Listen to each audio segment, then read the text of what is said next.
you're having a fabulous day. Today I have my beautiful friend Marcella with me.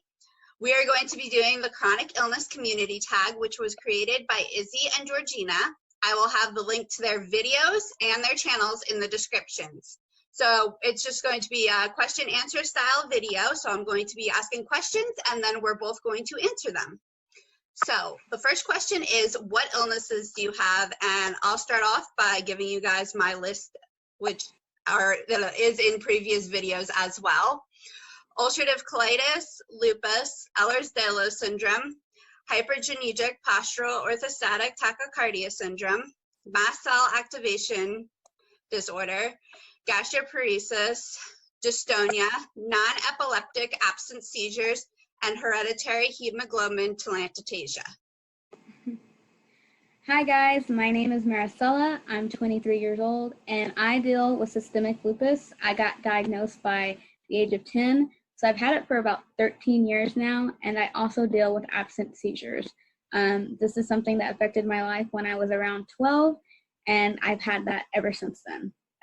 That's crazy.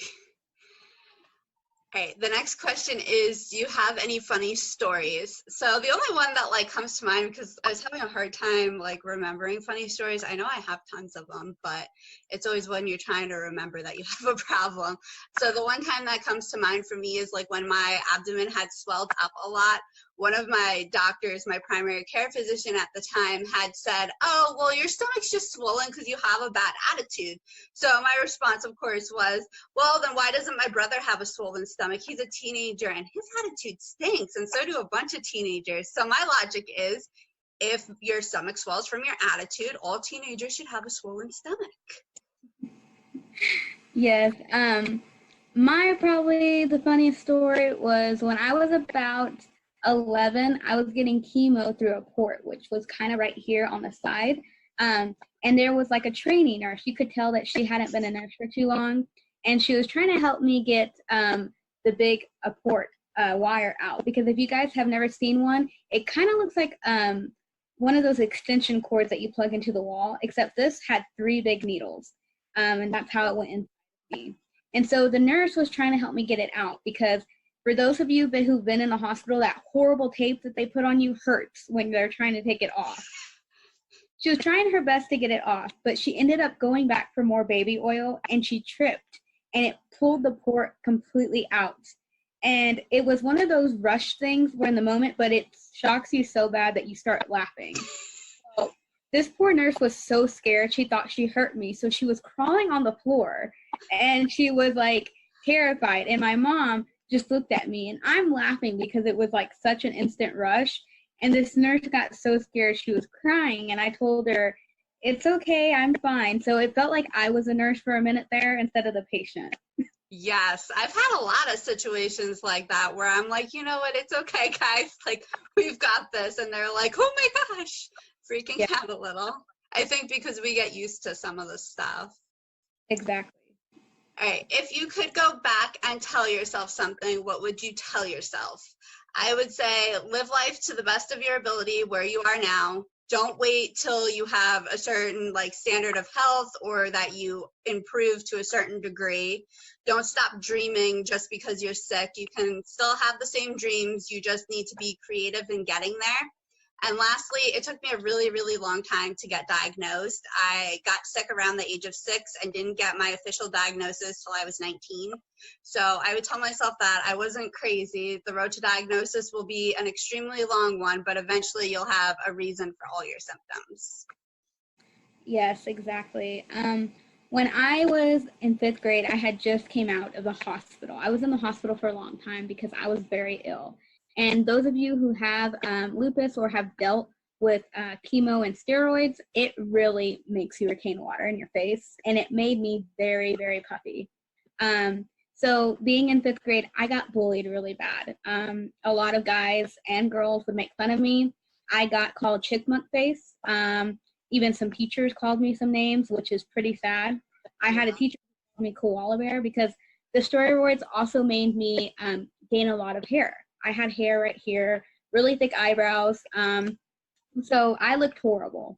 And all the bullying didn't help. I wish really want to go home. I cried a lot. But if I could go back, I would tell myself, hey, you're going to get through this. The steroids aren't going to last forever. And you know what? You're going to find really true friends out of there. And I did. I'm more than thankful that I got off those steroids, because here I am looking normal just like any other person today. Yes, which is really nice. People don't realize like the effects of steroids, how it changes how you look. So it's such a toll on you emotionally, you know, which people don't always realize. Okay, is there anything that cheers you up when you're feeling ill? For me, it personally depends, honestly, of how sick I'm feeling. I usually enjoy reading or listening to a book or painting, and of course talking to somebody, because I enjoy talking. But if I feel really awful, like I've had a lot of really bad days recently, I usually just watch something on YouTube and spend time with either Abby, my service dog in training, or Sadie, one of my cats. Yes, I have a long list. Sorry, the guys, that my voice is changing. I will talk about that more in a little bit. But for me, I like drawing. Reading my Bible kind of helps me. Being with friends and family, and my baby. And my baby is actually right here. And yes, I mean my doggy. Hi. He was asleep just a while ago, so he's kind of tired. But being with him also helps me, and talking to friends and kind of being around family. But like Victoria said, depending on how ill I am, it kind of depends. Yeah, it depends like how much energy you can actually spend to do stuff for what you're able to really do. Yeah. Okay. So does chronic illness affect the way that you dress? I would say yes, of course. Simply put, I don't wear anything if it's not comfortable, but I also think that is a little bit my personality. I tend to wear like loose pants and leggings like most spoonies our age, I feel like. But if I'm going to church, I really do enjoy being able to dress up. But for me personally, I like to wear something to the knee or below it, just because I don't like to have to fuss with stuff at all. And I have like a ton of stride marks and scars and stuff, so I like to wear stuff that's a little bit longer to cover it, because you get a lot of questions sometimes with chronic illness, and I already draw a lot of attention and get a ton of questions, so I just try to minimize those.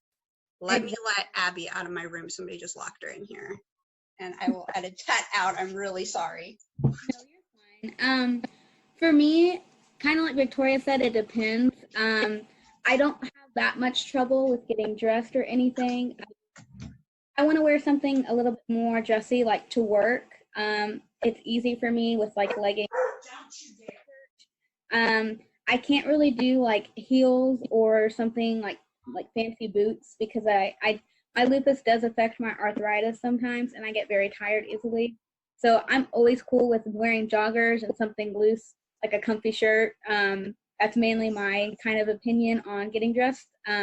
Other than that, though, thankfully, I've never had that hard of a time with getting dressed. So it kind of just depends on the day, kind of like Victoria said. I feel like that's for most things. It depends on the day. How bad the arthritis is acting up, how bad you're flaring. Pain levels, weather. Okay.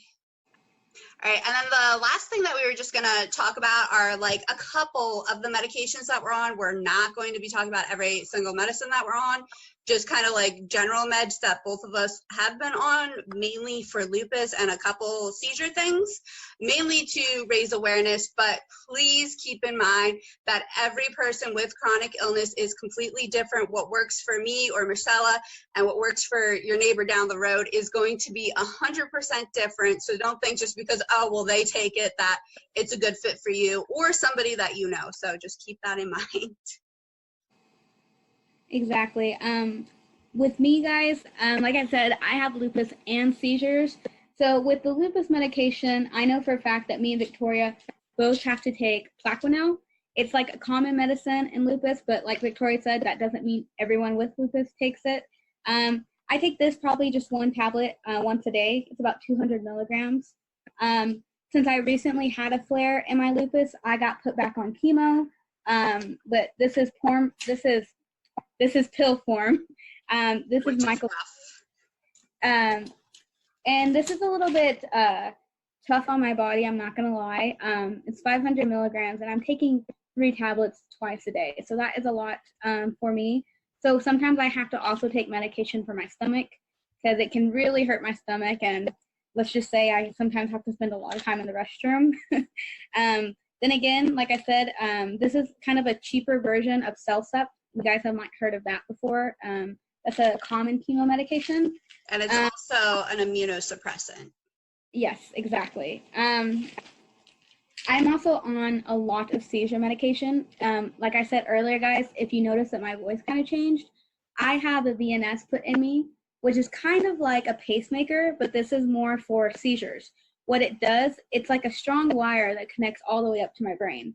And what it did is it went off and it sent like a shock to my brain. I cannot feel it, and it does not feel any painful to me because all that is going inside. And what it does, when it detects my pulse going up really quickly, it senses that a seizure is coming on. So it goes off very quickly. But even if a seizure isn't coming on or not, it always goes off about every 5 to 10 minutes. I'm also on Keppra, which is kind of like a common seizure medication. I take about 2 tablets twice a day, 700 milligrams each. There it goes again, guys. I'm also on a nighttime seizure medication called Aptum. This one I've noticed helps a lot for me because I've dealt with seizures for quite a few years. This one's about 400 milligrams. And I also take Vinpat, some other seizure medication. I'm on this one tablet twice a day, and take about 200 milligrams. Like Victoria said, I'm on quite a bit of other medication, but I'm not going to list all of that because we would be here for quite a while. But all I can say is that even with all this medication I'm on, I'm very thankful that I can look like any other person. I'm able to walk, talk, and see and hear. This illness does a lot of effect to my body, and it does do a lot of damage inside and out. But either way, I'm still thankful that I can get up and live any other day just like a normal person. Yeah, which is really huge with chronic illness. So I'm not going to go in a ton with my medicines. I'm just going to touch on some of the same things. I also take chemo. Right now I'm on 1 chemotherapy, Remicade, which is an infusion every 7 weeks. We're waiting for a test to come back to find out if I'm attacking Remicade, which I have mentioned before. And if I'm not, the plan is to add another chemotherapy, methotrexate. I'm not sure if we're going to try the pills or if we're going to go straight to the injection. It's kind of up in the air with the way I absorb stuff. Then of course I'm on the steroids, and then I feel like this is going to be a question if I don't address it. I also have non-epileptic absence seizures, so our seizures can be kind of similar. They can look kind of similar, I think, to like somebody looking at us, but what's going on in our brains are very, very different.